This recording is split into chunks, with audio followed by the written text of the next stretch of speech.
experts who don't know, what is emotional intelligence? Take us through a little bit about it. Oh my goodness, it is the ability to be able to use, manage, understand your emotions in a healthy manner.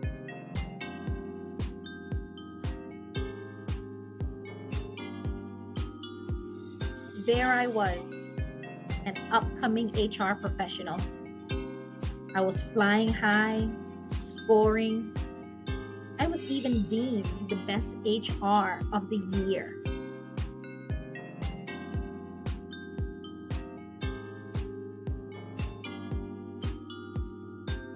Guys, I'm so happy to be here.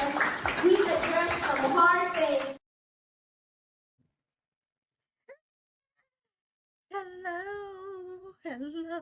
Hello. Happy Wednesday. Today is Wednesday, December 11, approximately, well, exactly 12 o'clock or 12:01. How are you guys?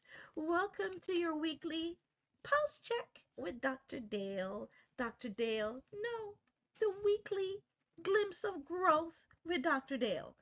So this is your pulse on what's going on with you, a little bit of growth. You get your pulse checked, what's going on with you, and you get your glimpse of growth. Yes, you do.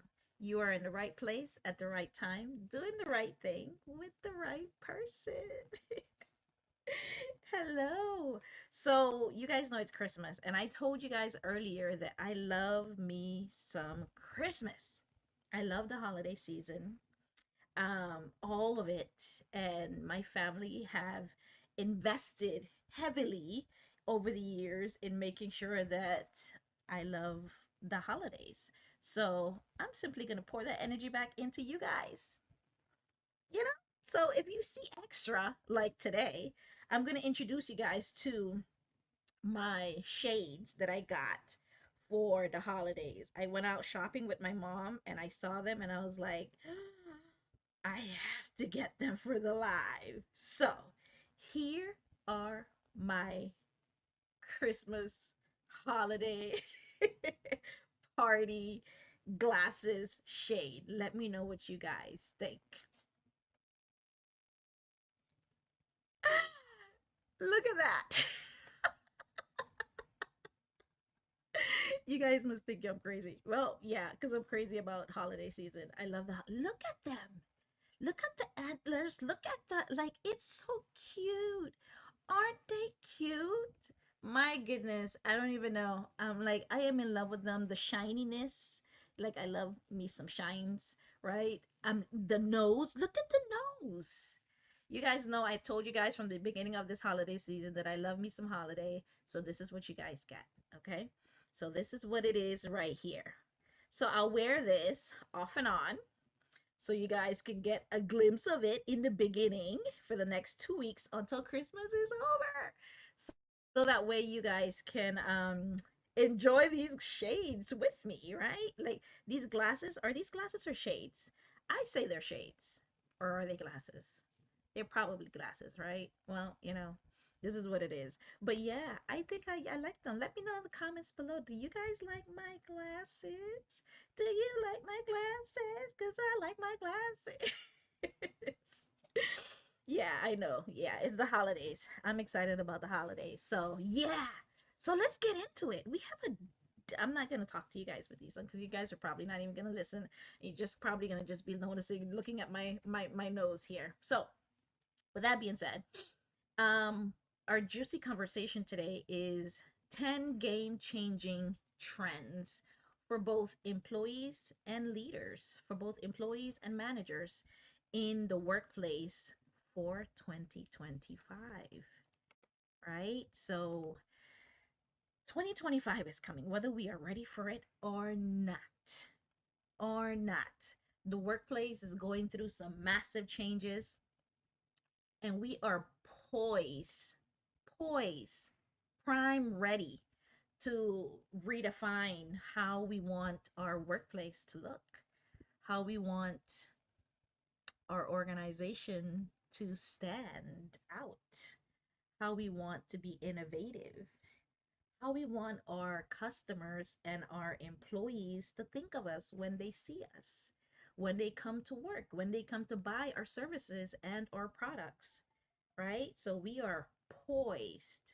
And I'm going to say a word, and I'm going to tell you this is not a buzzword, it's a real thing. The word, the word for 2025 is engagement. Yes, it's engagement. Engagement from your customers, engagement from your employees, engagement from all of your stakeholders. Is everybody participating in engagement, right? Are they, right? Are they? Is your employees participating in engagement? And of course, um, we're coming at it from the workplace standpoint, right? So engagement is an employee levels of engagement is their commitment,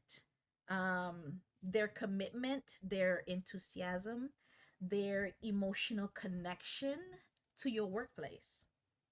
How engaged, how connected, how emotionally committed are your employees and or customers to your business?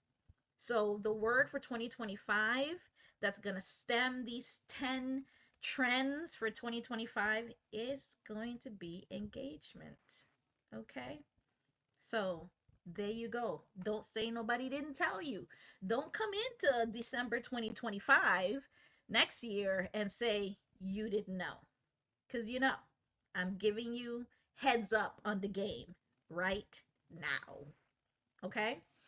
So with that being said, let's talk about our number one point as it relates to engagement and how you, as an organization, you as a leader, you as an employee, you as a professional, as a manager, you as a boss, you as a person should start acting or change or maybe do some research around and see if that's something that you want to add to your toolkit, right?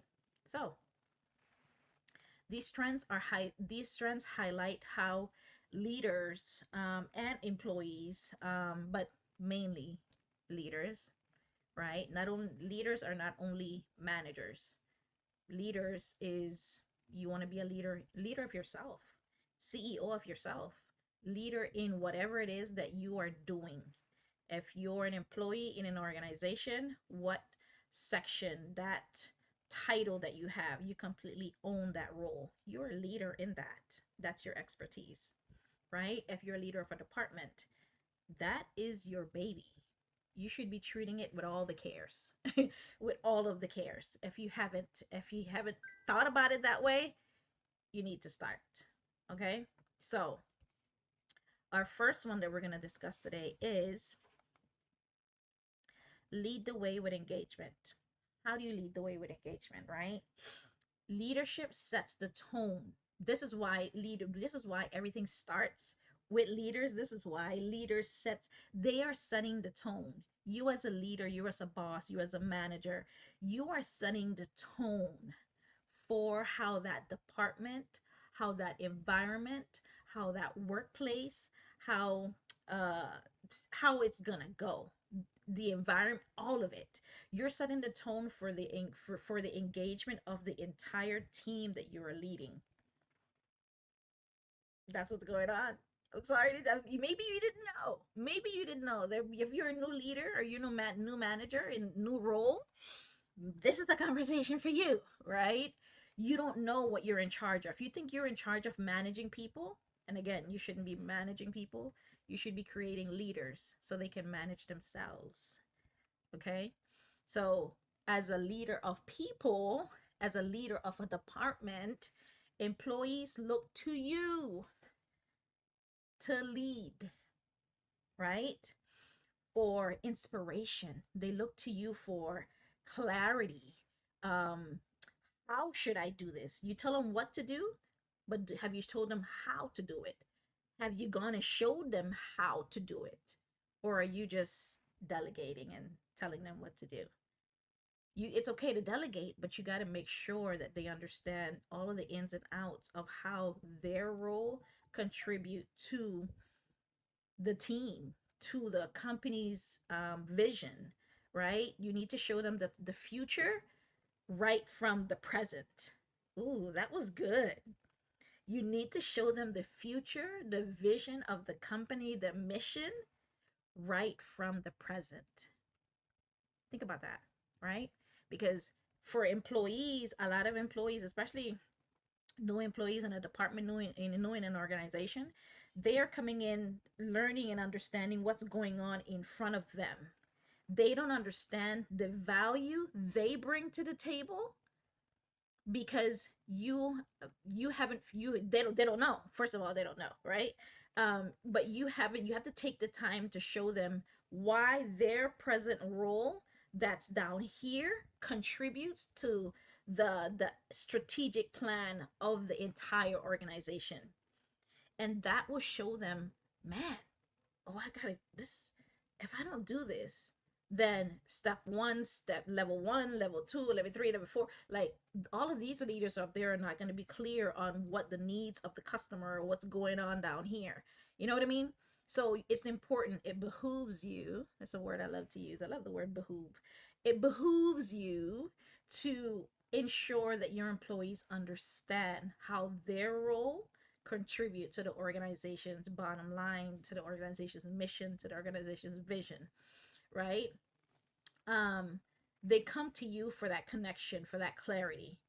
Authentic and emotionally intelligent leadership is essential for building trust and a sense of belonging.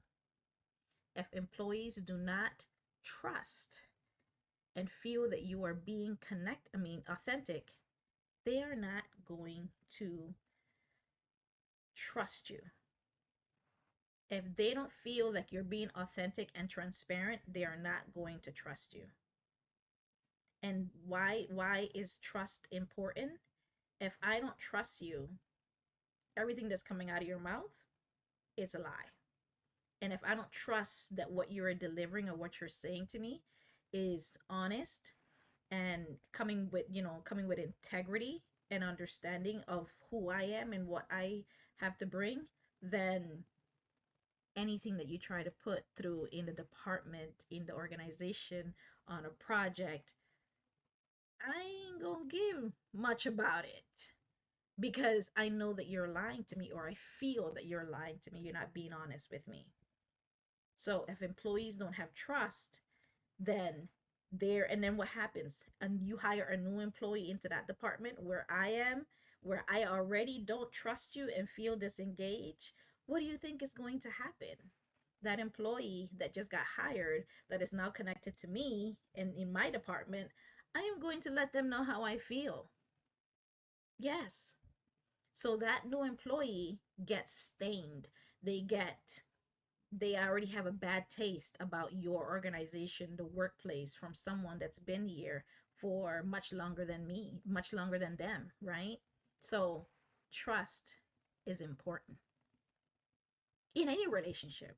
Think about your personal if if if trust isn't important in your own personal relationships, you're constantly looking at you're constantly looking backwards and like, hey, did he say he was going to do it?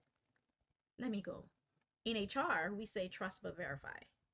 I trust that you are going to take care of this, but I'm also going to verify, right? Because then I'm accountable to your position.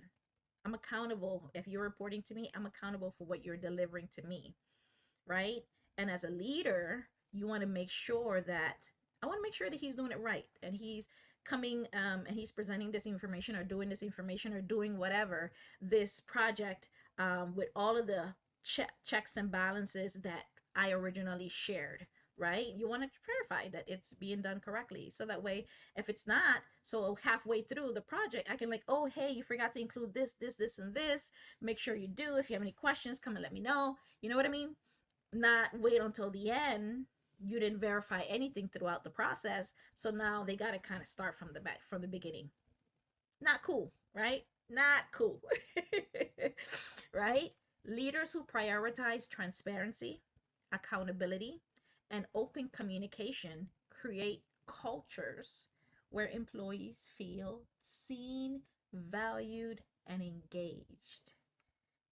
Accountability, open communication, and transparency breeds engagement into your organization. So, what are you doing to make sure that that's exactly what's happening in your organization? Not a lot of people are doing anything. What are you doing? So, what are you doing to make sure that your employees are completely and totally engaged? So, that's a question for you. Just gave you some ideas. Um, Gallup did a research and they said that the research shows that it highlights that managers account for over 70% of the variance in team engagement. So managers get to decide how engaged an employee is on their team based on how they're showing up. That's a lot. That's more than half, right? So, food for thought. You, as a leader, think that employees are not watching you? They are. And because they are, it's your responsibility, it is your accountability, it is your it's your right to make sure that they are engaged, right? Make sure that they are engaged on all of those different levels and all of those different points, right? So that's number one. Lead the way with engagement. Example: leadership involvement in DE&I initiatives. I know DE&I is getting a lot of slap back and forth right now, but them at the end of the day, as long as people feel like they belong, they're included, that it's how things are being done, the practices is equitable and fair for all and not different for different people, then you don't have anything to worry about. If your organization don't feel that way or the people in your team don't feel that way, then you got homework to do. You got homework to do. Okay?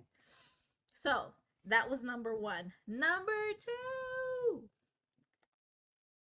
well being wins every time, every time, every time, every time, every time. Well being wins every time. Can I say every time again? Every time. Mental health resources.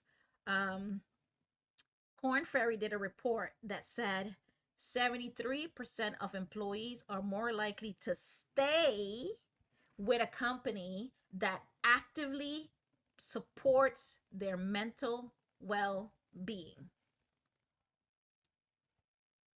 73%. More than half. More than half. So, being as part of your benefit package or mental health day, or since COVID, this is a thing now. So if you're not doing that, it's time for you to go back to the drawing board. Because if after this report from Corn Ferry, where they showed that over 73% of employees will stay with an organization if they prioritize well-being, meaning you care about whether I'm stressed, you care about my balance of my work and home, and you're not only telling me, but you're showing it too, or you're leaving on time most days. You care enough about how I am showing up because you care about how you're showing up. Don't tell them that well-being is important and then every single day for 365, 66 days out of the year you are slaving away at work because they can see you. Yeah, they can see you. And remember, with same thing with kids, is what you tell them in one ear, out the other. What you show them. You are living proof of that discipline that you're telling them. Show them, right? That's what's going to stick. That's what's going to stick. Not what you tell them. Not do as I say, not as I do. No, no, no, no, no. That's not going to work. That's not going to work, you guys. So please, please, let's make sure that we're showing up as that best version of ourselves. And well-being is a part of that, right? Another point here, companies that prioritize well-being through benefits, flexible schedules. Just because you've never had it before or never done it before does not mean that you can't do it now. Mental health support. Um, Mental health support, see higher levels of productivity and retention. People stay and are more engaged when they feel like their well-being, their mental health, the company is invested and consider that a priority. I'm just giving you what the marketplace and the research and the data is showing. Don't get mad at the messenger, even though I completely agree, and this has been happening and coming for quite some time now. So don't be, oh, I'm surprised. 2025 comes and you hear this, oh, we're not prepared for this. I'm not the only one out here saying it. So go do your own research and you will come up with the same thing I'm coming up with. Right? Burnout is a major threat in 2025. Leaders you must address it proactively with resources and cultural shifts that encourage self-care. Burnout is a major threat for 2025. And there was actually another Gallup research that I was looking at, and don't get mad at me if I don't quote all of this right, but it said there is gosh, I wish I could put my hand on that for you guys right now. It was talking about how people are staying, even with when COVID happened, employees were leaving, the Great Resignation. um Gallup called this new one something the great something, where employees, even though they are disengaged with the organization and they're not fully present or care, they are actively looking for another job. And because of the marketplace, they can't leave because the job market is, there is still a lot more jobs than there's people, depending on the industry that you look at and all that stuff. But people are deciding to, since I am disengaged, I can't leave. Where does that put the organization? You have a bunch of people in your organization that are completely disengaged. That's going to cause some ruckus. That's going to cause some issues. Guaranteed to cause some issues. So what are you going to do about that? You have a bunch of people in your organization that are disengaged, right? And Gallup did a research on this. They call it the great, what is the word they call it? I forgot. Anyways, you guys have to do your research.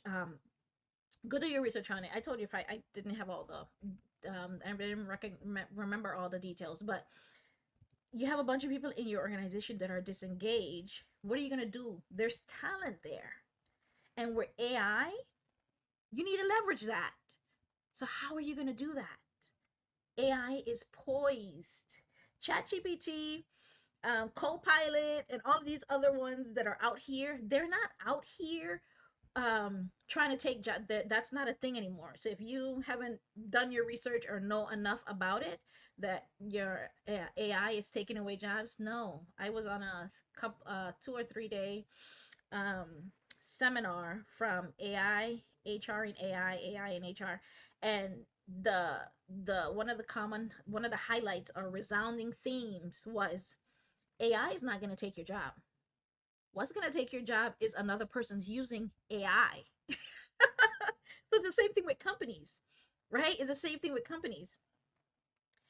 The companies that are going to be innovative, sustainable, and strategic and always ahead, it's not going to be companies that, that have been in business forever.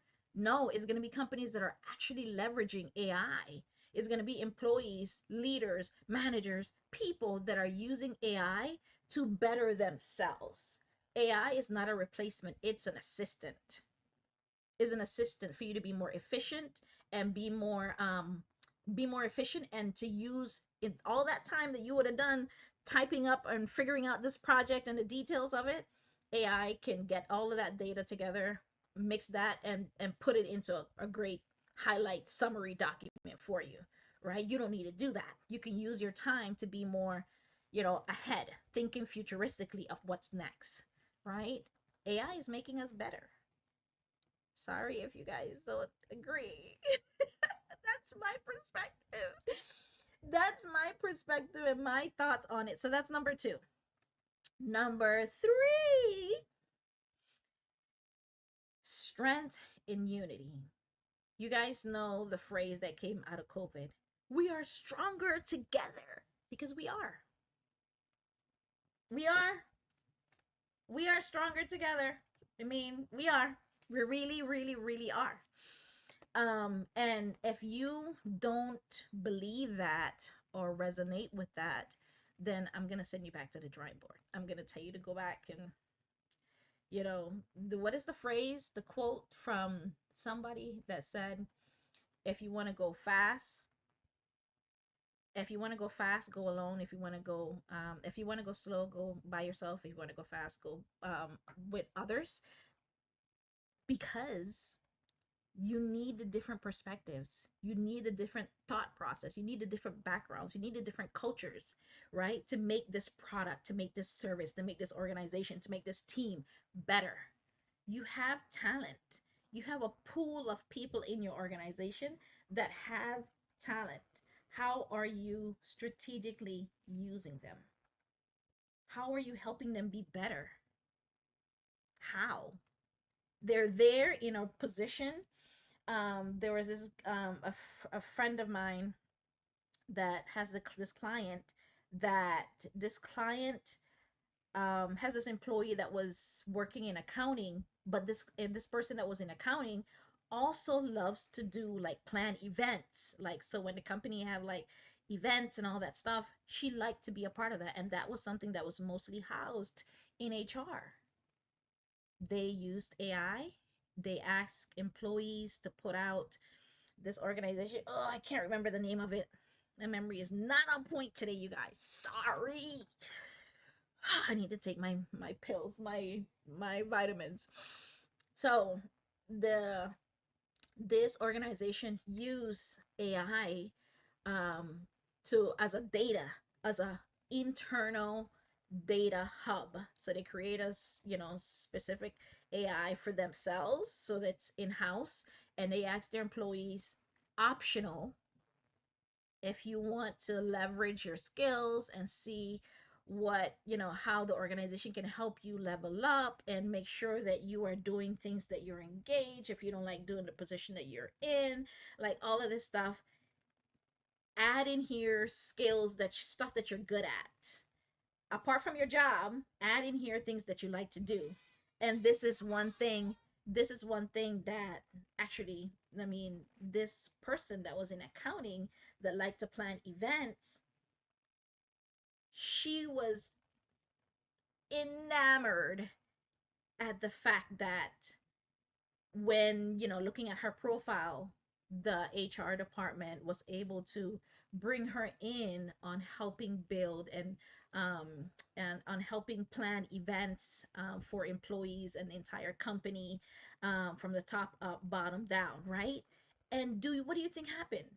She started there as, 1 or 2 years in that organization, and now she's going on 7, 8 years, right? Because she loves the accounting part of the as a parts of her role, but she still, at the same time, she gets the opportunity to work on her passion in the organization, right? So, I mean, she was a little bit older, so she was okay with staying and doing that. So she gets to fulfill all sides of who she is, right? So that's just an idea. So think about again all of the information that you have at your fingertips of all of the people that you have in your organization. What about um, another one was teams that leverage individual strengths, right? We talked about that. They see a 12% increase in productivity, according to Gallup. Mentorship.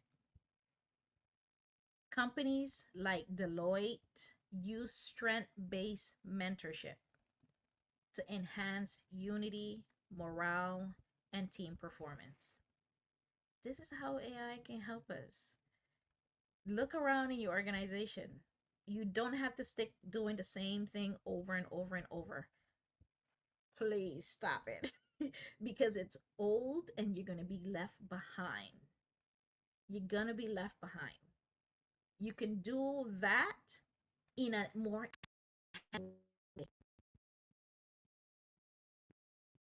give it a gander. And you don't have to, looking at AI, you don't have to implement it in all of your organization. We could just start using it. No, no, no. First, you got to have guardrails, right? You need to put some guardrails, have privacy, make sure that your intellectual property, all your privacy and all that stuff doesn't, safety and all that stuff doesn't go out the door. You have to put steps in place.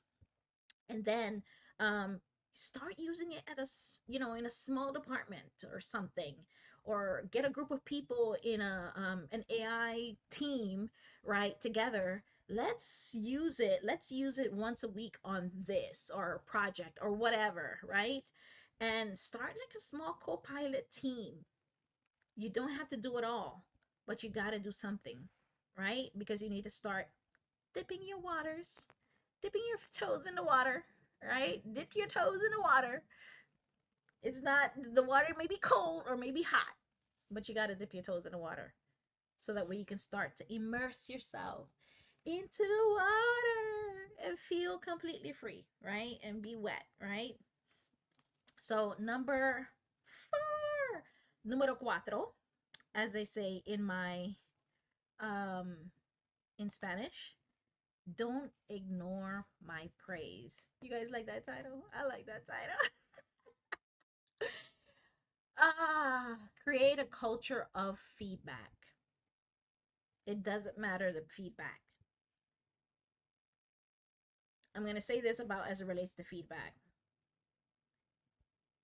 Don't shy away from feedback when it's not so positive. Change your perception of feedback and look at it as education. You're educating someone on something they may or may not know, they may or may not see, their blind spot that they don't even recognize. Change your perception on how you present it. And if you see it as an education point, like a training, then you're looking at it from an objective, or you should look at it from an objective level, right? Oh, I have to give him a bad news. It's not bad, because it's best that you tell him now when we are in the beginning of the year than you wait at the end of the year when it's time to do bonuses or performance evaluation and they have no idea. They're completely stunned and surprised that you're presenting something to them that they're not going to agree with because they don't know, right? So, you know, education, education, right? So, employees thrive when their efforts are recognized regularly. Regularly. Not once a year, not twice a year, not three times, not four. Every single time the opportunity presents itself and an employee does something, said something, sent something, made a mistake, within a week, you should be having a conversation. Hey, by the way, if you do it more regularly as if you're making it no big deal, then they won't see it as a big deal. Oh, by the way, Sally, can you pass by? I always call Sally. Whoever Sally is, I'm sorry. Because I just have that name in my brain. Hey, Sally, can you stop by my office? I want to share something with you. And she comes by after her lunch, and you share whatever you share, and you're like, Simon, she's like, oh, okay, I guess I missed that on the project. And yeah, you mean it's okay. Just when you get a chance, just add it in there. And going forward, let's make sure we do it like this, right? Or we share it like this, or let's come up with better ideas. I mean, maybe you can come up with some ideas and let me know, and we can just kind of brainstorm together. You see, versus Sally did all those 5 projects. Now we're at the end of the year, and you haven't told her at all that she needed to edit anything. You told her it was okay. It was good. What level is that at? It's not fair to her. It's not fair to her. It's not fair to the organization. It's not fair to you. So don't stop perpetuating this idea that when you have to share, when you have to improve somebody's performance, when you have to help them improve their performance on what they're doing on their job, is is like scary. It's education. Help them be better in their role. Help them be better in their role. You're the leader, right? So recognition should be specific, timely, and tied to values. If Sally did a great job on that project, let's recognize her. If she did great on all of those 6 projects throughout the year, let's make sure that if Sally, and this is important to her because you got to make sure, right? We had Dr. Chayla on last week, and we were talking about how you may want to highlight Sally and send an email out to the entire company to let them know that, hey, she did this, or she, was employee of the month or whatever. Is that something that Sally wants? Is that something that she would be okay with? You got to ask her. Just because it's your company's practice does not mean that Sally wants to be recognized in that way. So, the future of 2025 for employees is employee centered practices. Employee centered, and engagement is high on that level. It's high up there. Feedback is a two-way street. Leaders must create safe spaces for open dialogue about performance and workplace improvements. Create this space, employees will come and they will hear and want to better themselves. But if you create this space where retaliation, they're constantly getting their hands slapped, they're being put down in meetings, you are being disrespectful, how silly and dumb are you, like you could have done a better job, like if you're coming with that energy and those words and that approach, nobody have nothing to say. Nobody wants to add anything to to that team, because that's the energy, that's the way that you're approaching the situation. Don't slap their hands. Bring all the hands. Bring all the hands. So when they make a mistake, or if something is not done, have that open dialogue about their performance and about how we can make the workplace, improve the workplace. It's going to improve your the issues that you're having in your department. I promise you. I promise you. Right? So, another point on creating praise and not ignoring your employee, peer recognition programs. There recognition programs out there. The one that I know is not coming to my mind right now. Tools for boosting morale and building camaraderie. They exist. Ask AI, it can help you come up with a list and make it specific to your organization based on these parameters. Do it. Do it. So that's number 4. Number 5, our last one. Growth is the future. Did I give you guys any stats? Let me give you the stats for the number 4. I did do a stats, right? I think I did. Yeah, I did. Um, Stats for number 5. Don't ignore my praise. 94% of employees say they'll stay longer if offered learning opportunities. So companies like PwC, they offer a robust upscaling initiative, learning, development, training, mentorship, coaching. People want to be able to better themselves, better their selves for their position, better themselves for themselves, better themselves for their families, better themselves for life, right? So, what are we doing to make sure that that's happening? Korn Ferry reports that organization offering clear career path see a 25% increase in employee engagement. It goes up. This is the data. This is not long time ago data. This is in the past 2 or 3 years data, right? This is what it is. People want to be engaged. They want to know where are their future going. Where can you, as an organization, take me? I was doing a survey and I was speaking to chief people officer, and she was their retention rate for their employees pretty good. It's below the standard rate of 14-15%. I think it was like 9%. It was all right. It was pretty good. Pretty good. But the main reason, I was like, what would be the main reason why your organization, why people are still leaving your organization? And she said it was because she know they did not have career development opportunities. You know, that she knows that she didn't have it. The department didn't have it. The organization didn't have it. And I asked her, what are you guys doing about that? Nothing really, not yet.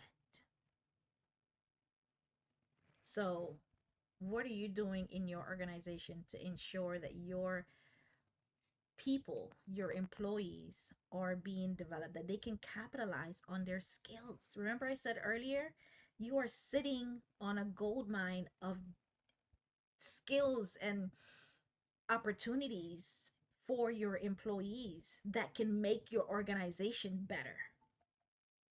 What are you doing about that? Give them opportunities to grow their roles. If somebody that started at the reception desk don't know what she wants to do, or nobody has asked her, and again, I know employees are in charge of their own career. I get that. But they're here in your organization for the past 5 years in the same role. What are you doing as a company to hone Sally and her skills? Man, she got a lot of wealth of information working at my organization. What can I do? What is she interested in, so that we can both help each other out and be better, make the organization better, make Sally better, make Sally's family better, maybe more money, all of this stuff. You are sitting on gold. If you're a leader in an organization right now in a department, you are sitting on gold and you are not digging it up. And they're in each and every single one of your employees that's in front of you, that you're passing by every single time you come into that building. You're looking at them in their face, and you know that the company does not have any type of process in place to capitalize on their skills, their capabilities, their experience.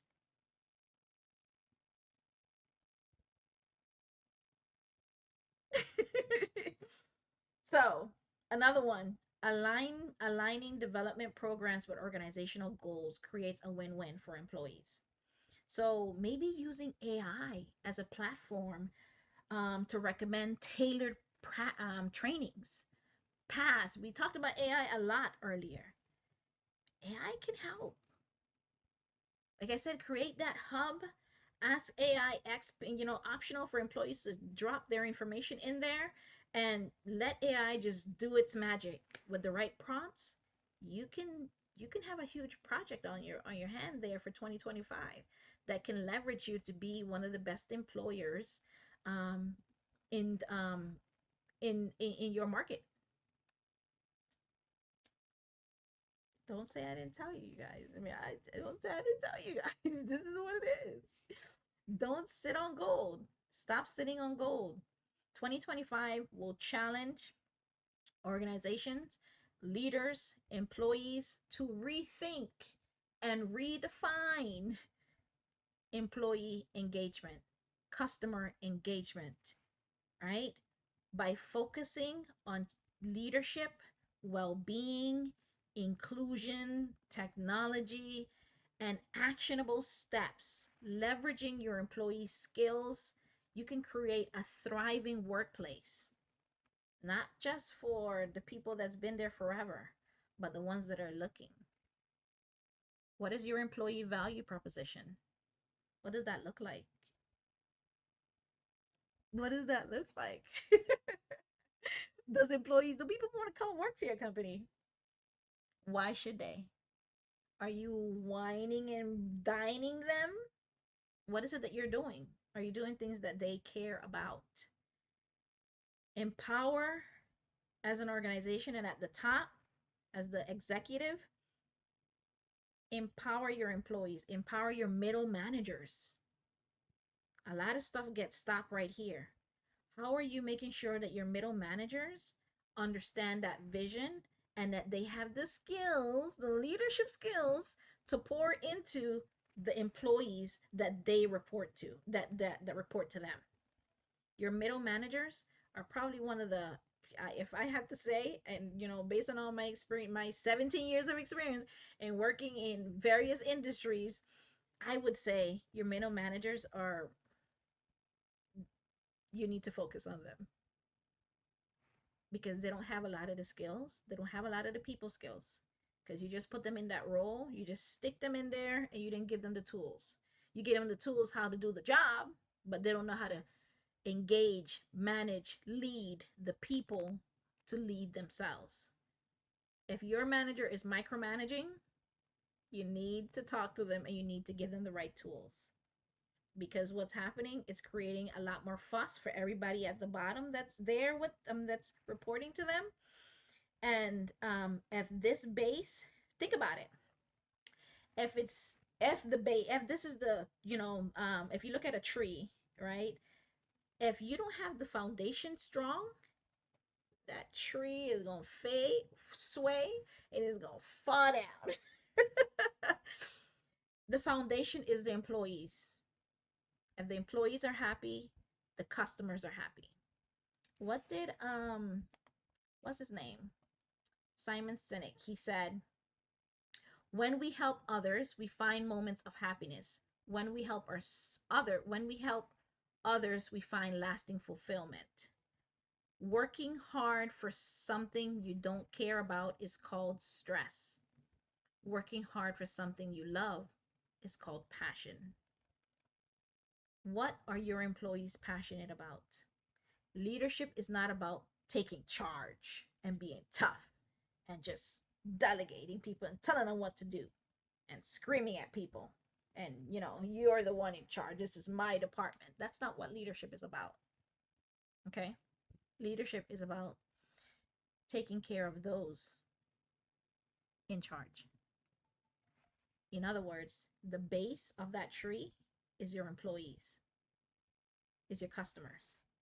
If they're not taken care of, that tree is going to flop. The tree is going to flop, you guys. You got to make sure that the foundation is strong. The foundation. The foundation are your people. What are you doing to make sure your foundation stays strong? Yeah, there's the phrase that says we are as strong as our weakest link. What employee in your organization is the weakest link? That's the person you need to go make sure that is mentored, that is coached, that has all the training information, that knows what to do and how to do it, and then show someone else how to do what they just learned. Customers will never love a company until the employees love it first. Simon Sinek. And that's what I have for you guys today. We're all about the conversation before 2025 comes. 2025 employee manager trends. This is what's coming. This is what's happening, right? And this is something that we've seen coming for a while. This is what the data shows, right? We talked about engagement. Engagement is not a buzzword. Engagement is a real thing. Engagement of your employees and engagement of your customers. Employees want to be a part of an organization that prioritizes well-being.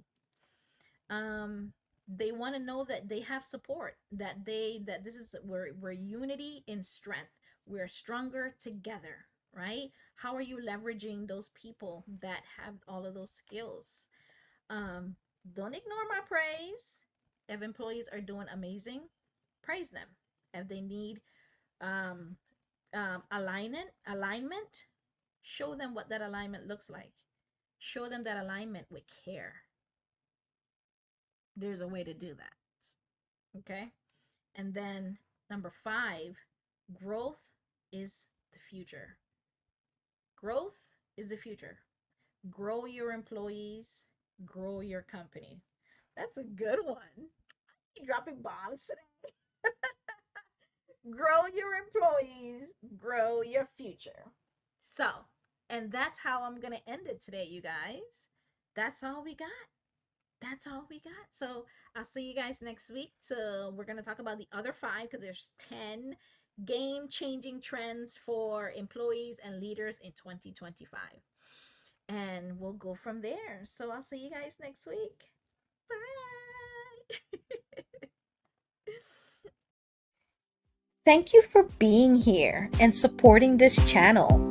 If you enjoyed this episode and this content, it would mean a lot to me if you would take a few seconds to ensure you are subscribed to A Glimpse of Growth with Dr. Dale. Click the notification bell to receive notification. Share it with someone you think may need it.